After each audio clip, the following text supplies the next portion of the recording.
Problem with the credibility. Are you going to be serious? Josh, pot him down again. Josh, you're not going to talk over me. It's my show. It's not the trailer trash hour, okay? What that means is you don't get to talk. Josh is next up on PTL. What's up, Josh? Yeah, Brian, I was wondering why Friday you didn't bring up one time the Genius Act. Why would I have brought that up? Tell me. That's something that is in politics. No one's talking about it, and it's okay, so tell me about it. Why is it important? Tell me, why is it a good thing for America? What's in it?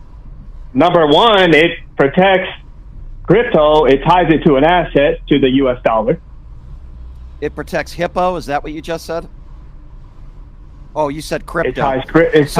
Okay, so let's talk about crypto for a moment, Josh. Does it bother you that Donald Trump is making billions of dollars off a crypto scandal? You seem to care so much about crypto, and call me crazy. You probably sound like a guy that voted for Trump, but that's okay. Let's talk about crypto. It sounds like something that interests you. Does it bother you that the guy that you support has a crypto scandal as president of the United States, and literally his family is making billions of dollars off of this crypto scheme while he's president? Does that bother you at all, or it's not a big deal to you? Not a big deal. Not a big deal. Okay, so I just want to get this right. The president of the United States in a crypto scandal, clearly in a scam, okay? The president of the United States in a scam, because that's what it is, making billions of dollars and enriching his family doesn't bother you at all. But you probably have a problem with Hunter Biden selling paintings, right, sir? Obamacare was a scam. How was Obamacare a scam when millions and millions and millions and millions of people across the country, it saved their lives, but you don't have a problem with Donald Trump literally making billions of dollars off of a crypto scandal, and you want to complain to me about Obamacare? You have zero credibility. What is your credibility at? A level 0. You don't have a problem with the credibility. Are you going to be serious? Josh, pot him down again. Josh, you're not going to talk over me. It's my show. It's not the trailer trash hour, okay? What that means is you don't get to talk. I talk when I want to, and if you're going to continue to talk over me, trailer trash gets potted down. That's your new name. We're going to call you trailer trash. Okay, Mr. MAGA trailer trash just said on this show that he doesn't have a problem with Donald Trump literally stealing billions of dollars in a crypto scheme, in a Ponzi scheme, where he gets enriched billions of dollars, but trailer trash on the line right now has a problem with Obamacare. Sir, are you as stupid as you sound? Really, seriously, how many teeth do you have, okay? Are you as stupid as you sound? How many relationships have you had with some of your cousins? Because frankly, sir, I don't have time for idiots like you. You call into the show and you bring up, oh, I love what Donald Trump did with this crypto bill. I love this crypto thing that he just, okay, do you have a problem with him making billions of dollars off of a crypto scandal? No, but let's talk about Barack Obama and how Obamacare was so terrible. Do you realize what a moron you sound like, sir? I guess that's my question for you. Do you realize how stupid you are? What is your IQ? Are you going to have your parents pay for your dental work again? You want to talk about my parents again? What did he say? Something about my parents? You notice how that guy's not capable of having a conversation? He's not capable. Dumbass calls into this show, or trailer trash, one or the other. All due respect to people that live in trailers, but this guy's trailer trash. Calls into this show. He has no problem with Donald Trump. No problem at all with Donald Trump literally stealing and making billions of dollars in a crypto scandal, but the racist piece of human garbage who probably is going to be at his Grand Wizard clan meeting tonight has a problem with Obamacare. But Donald Trump stealing billions of dollars in a crypto scandal, that's totally okay. Sir, I'm sorry, you got to have at least an IQ of 10 to call into this show. Have a nice day. 702-221-7283 is the number to call. Again, that's the guy who's a January 6th insurrectionist. That's the kind of guy who believes in Pizzagate. That's the kind of guy who calls Joe Biden a pedophile. That's the kind of guy who is picketing outside of, a Target store because they sell LGBTQ shirts. That's the kind of guy who follows QAnon. This is what we would also call Donald Trump's base. But mark my words, I've said it here before, I'm going to say it again. Iran is going to be all out to detonate an atomic bomb. And you're right, Malcolm, it just makes no sense from the get. So the Trump administration convicted Ghislaine Maxwell, put her in jail for trafficking girls to nobody. I mean, for a hoax. I mean, yeah. All right. So let's. By the way, I just now that we. Oh my God, I can't even believe he used that word, because now he has framed it that everything people have died, killed for, the woman who committed suicide. He's claiming every aspect of this is fake. Yeah. And that means he believes that MAGA is so stupid, they will buy into it now. He might be right. Speaking of which, U.S. intel says only one of the Iranian nuke sites was destroyed. Was mostly destroyed. The two others not as badly damaged and may have been degraded only to the point where they can enrich in a few months, which is what the original assessment was that they freaked out about, right? Yeah, and I was excoriated the first week after that by saying many times that we may have gotten the Isfahan Center. No, Isfahan, but that Fordow and Natanz may not have been badly damaged. These things were deep underground. Getting those centrifuges back online, all of this is almost fanciful at this point. We've even got a tie-in to the Epstein story here. There are people now saying that the initial release of information, with Pam Bondi and all that the Iran strike may have just been a great distraction. All of national security now is a distraction from the fact that Trump wants to keep this story off the books. So I'm not going to stop talking about it. Of course, I said that in the first week, that Iran likely retained much of its capability. But mark my words, I've said it here before, I'm going to say it again. Iran is going to be all out to detonate an atomic bomb as quickly as possible now. So, by the by, I'm not sure, what it will take for veterans to finally, realize that Trump hates them. But you retweeted, cutting 30,000 VA jobs while vets wait longer for care is a disgrace. Nurses doing administrative work, claims denied, hospitals understaffed. This isn't saving money. It's failing those who serve. Veterans deserve better. America should do better. I mean, we're talking about the MAGA base cracking. The troops supporting Trump. I mean, I don't know what else he would have to do, right? Well, you've got to see something. There are two different worlds we're talking about. The current active duty troops have a day job, and they're not thinking about politics most of the time. They're thinking about whether they're going to go to war, whether they're going to do their drills, all that. Set the U.S. Army aside. In the veteran community, there's two types. There are what we call the vet bros, who are all up MAGA, Tate supporting, burly, guys who claim that the only people who have any validity in the veterans world are those who were infantry and in combat, right? The other 1 million plus veterans to them don't matter, and they're all MAGA. They don't care about other veterans at all. You get guys like Fred Wellman, right? Fred Wellman commanded 3 platoons in his career, became a helicopter pilot, and has far more experience than Pete Hegseth does as the Secretary of Defense. And you got guys attacking Fred Wellman all the time. These guys who are going to lose their health care, lose services at the VA, these vet bros were the ones who were screaming about this under Biden. Yeah. And now that it's Trump, they don't care. Yep. They're hypocrites like all MAGA. Let's just quickly touch on your latest book, They Want to Kill Americans. Again? Yeah, well, Covey says, are we just going to ignore that the Minnesota assassin who targeted and killed Democrats confirmed to the New York Post that he's a Trump supporter in an interview from jail? Well, we already knew that, but again, just gets washed out of the news cycle. And, that's the responsibility of the news media. They, it's like until the New York Times did that deep dive, and some others did the deep dive on the Butler assassin last year. The news media, for some strange reason, are genuflecting very quickly, and they do not want to touch these stories. Are you aware that some professional snipers did a simulation of shooting Trump's ear? Yeah. And it should have blown a 2-inch hole through it? Yeah. Even if they missed closely, it should have caused a lot more damage. I don't know whether this stuff is true or not. I do know it's not in the news media, Yeah. they may put one boy, junior boy reporter on it. Because we've never but gotten an that'll be about honest it. medical assessment of Trump ever. And you can see Never. his ear. Clearly, it was There's not. no freaking scar on that ear. I'm now in the I'm really suspicious camp. Yeah, me But too. Me too. same thing with the assassin from the assassin who killed the lawmakers.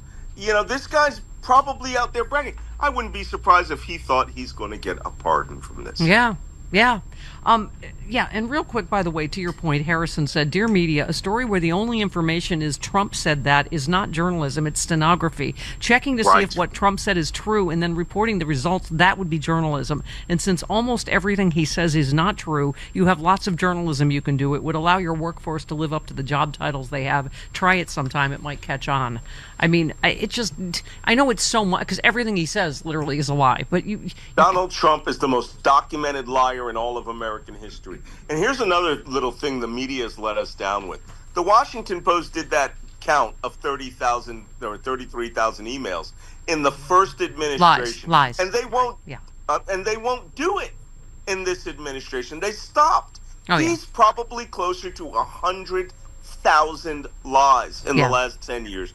And maybe we need our own liberal media project to document and make sure we know he's a pathological liar. Yeah, we're doing our best. Okay, real quick, last thing, because we brought up the midterms. This does concern me. DOJ demands voter rolls from at least 9 states. Trump administration and its allies have launched a multi-pronged effort to gather data on voters and inspect voting equipment, sparking concern among local and state election officials about federal interference ahead of the midterms. The most unusual activity happening in Colorado, a state then candidate Trump lost by 11 points, where a well-connected consultant who says he's working with the White House is asking county clerks to whether they will allow the federal government or a third party to physically examine their election equipment. Separately, the Justice Department has taken the unusual step of asking at least 9 states for copies of their voter rolls. At least 2 have turned them over. 2 DOJ lawyers have asked states to share information about voters to implement a Trump executive order that would shift some power over elections from the states to Washington. What level of concern should we have about this, and what can we do about it? On a scale of 1 to 10, that's a 23. Listen, the government has no authority in federal elections. How many times have you heard them say it's up to the states? Yeah. Thousands and thousands of times. This is the cusp of them centralizing a theft scheme. I mean, and I'm sorry, the way they've behaved is justify this. These people are out to retain power in any sense. And we should be terrified over this stuff. But then again, just put it on the list, right? We've got 400 other things to be terrified about. All right. Well, that was uplifting. Wow. Thank you, Malcolm. Thanks, Malcolm. You're welcome. That's all the hopium I could muster. All right. Love you. See you next week. Well, this is all too familiar to me, right? You wake up with a scratchy throat, congestion, maybe a runny nose or a cough. You know your body. You know you're getting sick. So your choices are you tough it out, you get sick, take time off from work, hope the doctor can see you this month, right? Wait 2 hours at urgent care, sit in a room full of other sick people, or you can open your medical emergency kit just like mine. I just match my symptoms to the doctor recommended prescription, start on the right meds, and I nip it in the bud right now. This is not a first aid kit. It comes with doctor prescribed meds to treat dozens of common and serious medical issues, strong antibiotics for infections of all types, strep throat, pneumonia, UTIs, bronchitis, and a lot more. Plus, a doctor's easy guide so you know exactly what to take and when. No waiting to see the doctor, no waiting at the pharmacy. All my meds are right here in my kit. Every home should have at least one medical emergency kit. Order yours online in just minutes. Your kit will be rushed to your door. Get $45 off at urgentcarekit.com/Stephanie. The promo code is Stephanie. Don't forget promo code Stephanie at urgentcarekit.com/Stephanie. And to really answer it, you have to understand there's sort of 2 Epstein stories. We'll call one of them Little Epstein story, and we'll call the other one Big Epstein story. Is that like Little Elvis? Little Elvis, Big Elvis. Little Epstein, Big Epstein. Okay. So Little Epstein is, I use the word little only because you'll see it in contrast to the other one. The Little Epstein story is the story we all know. It's terrible. A man and his associate groom and abuse what appears to be hundreds and hundreds of young women, including girls as well, underage girls. One of the most well-connected people in American life. All kinds of famous people have been in his orbit, been on his plane, been at his parties, including notably Donald Trump. And there were a lot of unanswered questions. I mean, what exactly was the relationship that a lot of these celebrities had with Epstein? Were they involved in any way with any of the sex abuse? How did he die? How would one of the most watched prisoners in America die by suicide? Like, there were legitimate questions to ask, but it's serious and it's bad, but that's little Epstein.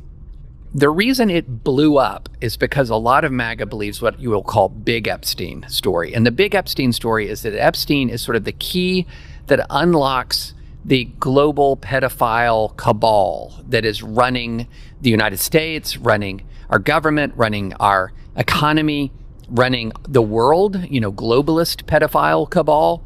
And that hidden in those files was sort of the laundry list of all of the worst people in the world, with names, dates, perhaps even pictures of the most grotesque misconduct.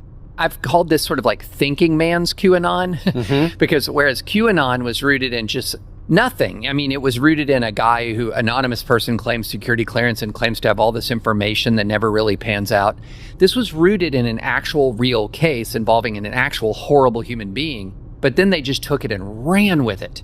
It's hard to overstate how much this was part of the MAGA zeitgeist. I mean, Patel, Bongino, J.D. Vance, Donald Trump Jr., all kinds of folks were running around in the 2024 election cycle promising the base that they were going to unleash the hounds, so to speak, of the Epstein investigation, and that when they did, it would bring everything crumbling down. And this got to why a lot of people support Trump in the first place. They believe he is the instrument of vengeance against this global pedophile regime. And if you think there is a global pedophile regime, well, then a lot of objections to Donald Trump are like minor stuff. I mean, I'm trying to take down a global pedophile regime and you're worried about a hush money case. I mean, that would be kind of the way that they would think it through, to the extent they're even aware of the hush money case. But this was so foundational to sort of part of the MAGA base's view of the world. And then when the memo comes in and it tries to blow up the whole thing, they were not having it. The DOJ memo saying, oops, we told you we'd have something, but as it turns out, no list, the dog ate it, whatever. Ali, you seemed like you wanted to... Well, let me actually serve this up to you, because on your show, you had exactly the sorts of folks that David's talking about. You have Megyn Kelly and Laura Ingraham and Steve Bannon. They didn't rev up the base. They just said, who believes this, who doesn't? And people were screaming on their own. And the number one thing here to me is, as David says, after scandal since January with trashing the Constitution, etc., Trump's MO has always been, I'll weather that as long as my base stays with me. This really seems to be something that runs deeper in big cohorts, at least, of MAGA than Donald Trump himself, and they're ready to throw him to the wolves. What do you make of this? They're ready to throw him to the wolves until they're not, right? I mean, like, this is the most outward that we've seen people who are typically so willing to go along with him be able to say, no, I actually need more from you on this, right? He was able to, at a certain point, quell Charlie Kirk into not talking about it until Charlie Kirk came back and was basically one of the people pleading with the president, my God, please don't make me have to keep turning around and explaining this lack of transparency to the very people that came to me because of my proximity to you. And so I think there is so much frustration within here, but I actually think that the reason this is sticking so much is because it's the foundation of the wave that Trump was able to leverage in the first place, right? This mistrust in government that existed long before Trump and will continue to exist after him. That mistrust was only deepened by Trump fomenting conspiracy theories, much like this one, that made people believe in this global cabal that David is talking about here. And so Trump was supposed to be the person that came in and equalized the playing field for the everyman, who pulled the veil off of all the things that the government was hiding from them.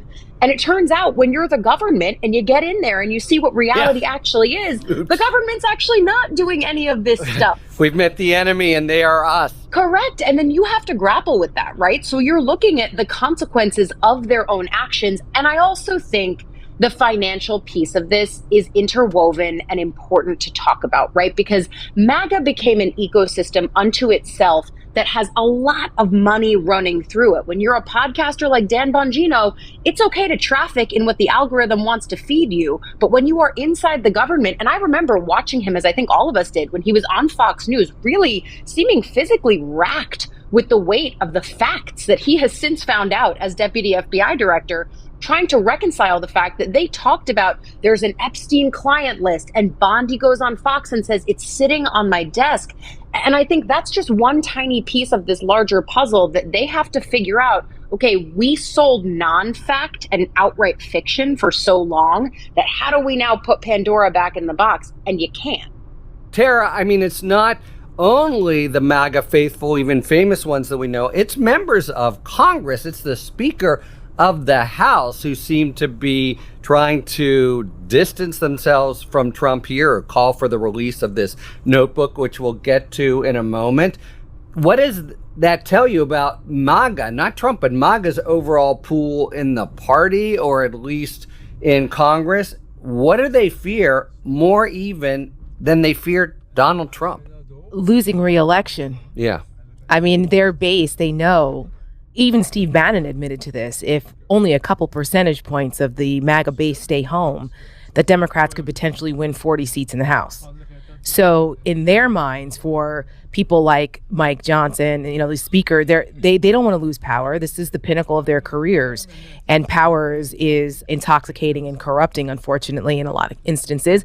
So they're trying to thread the needle where they're hoping their careers outlast Donald Trump, who at this point, is half a cheeseburger away from potentially meeting his maker at any point. So what happens then? And so they have to think they're playing the long game here. So they're trying to figure out ways to manipulate the news cycle and placate their base to make it look like they're doing something, like we hear you, we're with you, we're outreached also. But then also they can't upset dear leader, because then he could make their lives difficult. And we've watched this pattern happen over and over and over again on a multitude of issues over the last 10 years with Donald Trump and the Republican Party, which is why the party is, the rot from inside the party is so great that it's destroyed any Republican Party that I was ever a part of. It's why I left it. But what's interesting about all of this that's different than other controversies, I think, that Donald Trump has faced, is that this is the first time where his BS hasn't been able to extinguish the firestorm.